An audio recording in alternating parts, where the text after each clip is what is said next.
I'm feeling spicy today. It's Some Guy Who Cooks, starring Brett Picorni. Featuring Brett Picorni. Guest stars on the show include Sal, Peppy, and the lovely Paula. Today's episode is brought to you by Brett Picorni. When most people think Thanksgiving, they think turkey, stuffing, gravy, mashed potatoes, cranberry sauce, pumpkin pie, pecan pie. Ooh, all that good stuff. But you know what they don't usually think is buffalo chicken dip. For real though, buffalo chicken dip is actually a very, very popular dish on Thanksgiving. In my family, we've been known to make a lot of snack foods for early in the day. Part of it is to enjoy while we're watching the football game, go Lions. Part of it is just so we don't overeat for breakfast and lunch before dinner because, well.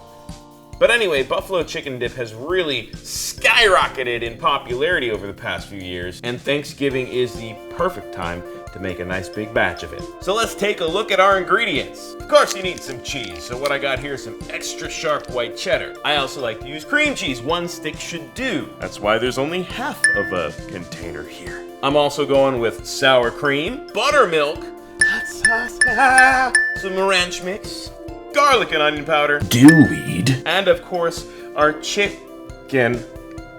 Okay guys, seriously, I would never advise you to use canned chicken, except in something like buffalo chicken dip. It's quick, it's easy, and that's all there is to it. Will regular chicken be better? Of course, but this stuff will do, and it'll make it fast. So let's go ahead and get started, guys. First thing we're gonna need to do is shred this cheese. I'm just gonna break it in half there, drop it on in. Here we go.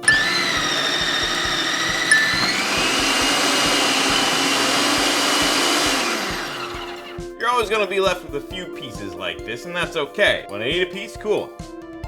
Otherwise, you can, just break them into little smaller pieces. They're gonna get baked into this dip anyway. I will take a few of these shreds and put them to the side, so we can just kind of sprinkle them on top when we bake it. Next, we just kind of add in our sour cream and our cream cheese. Yeah.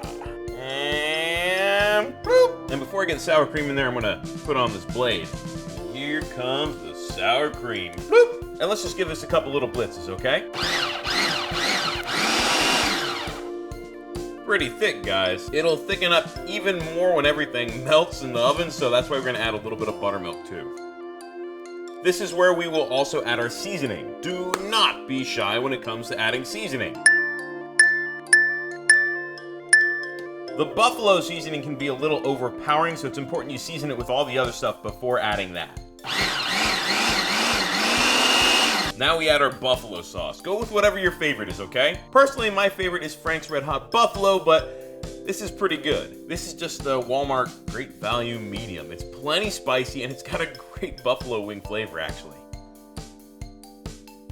Just add it a little bit at a time until you get it to the spiciness that you want. We got one final step, and that's adding our chicken. Like I said, I'm not a fan of using canned chicken, but when it comes to this, I think it's acceptable. It's quick, it's easy, and it doesn't taste that much different. So we're gonna just boop right on in there. I like lots of chicken in my buffalo chicken dip, so I'm dropping in 2 cans, and we're not blitzing this with the food processor. We're just gonna stir it in, fold it right in. And this, guys, is where we pour our dip into the baking dish. Make sure you give it an extra stir because we really do want that chicken mixed around real well here, okay? And you know what? I really do want there to be chicken in every bite, so I'm gonna add another 2 cans. There we go. For some extra flavor, I'm gonna add a little Parmesan as well.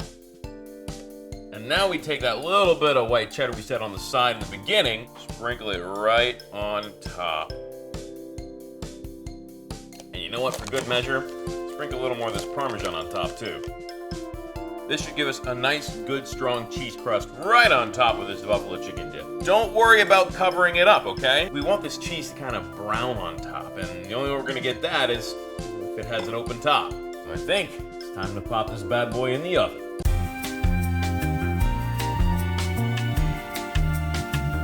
And now the moment of truth, you guys. It's been roughly a half hour that it's been baking.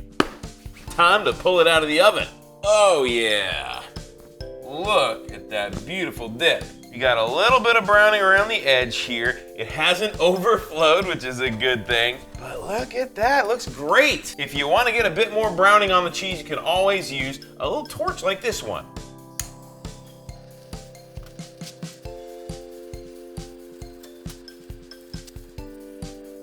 Now you don't have to brown the entire top. We don't want it to look burned. But a little bit of that speckled browning is just awesome. Now be careful because this stuff is hot.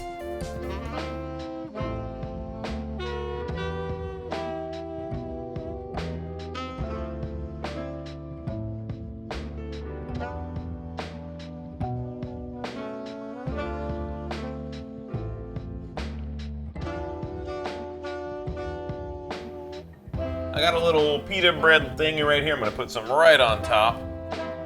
Got a nice piece of chicken, a little bit of that crisped up cheese from the top. Ooh yeah, look at that layer of cheese. Now, I like a good amount of dip when I'm eating dip.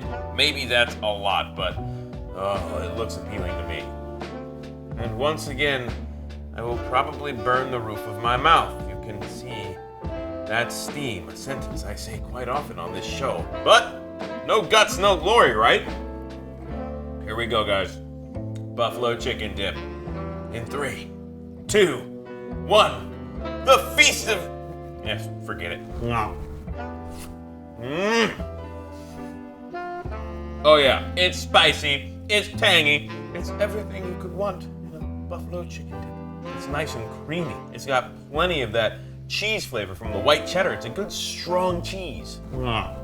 Even though it's canned chicken, it comes through in a mighty, mighty way. I gotta say it, man, buffalo chicken dip is the bomb. It's hard to beat. You could have this any time of year, and I am so glad that Thanksgiving is one of those times. And I'm also glad that Thanksgiving is one of those times. Well, as you can see, I had a nice big scoop of dip, and I didn't even make a dent in this. Sure, I took away that little layer of cheese there, but there's still so much dip. You saw how easy it was. Now it's time for you to try it out. Until next time, I'm Some Guy Who Cooks.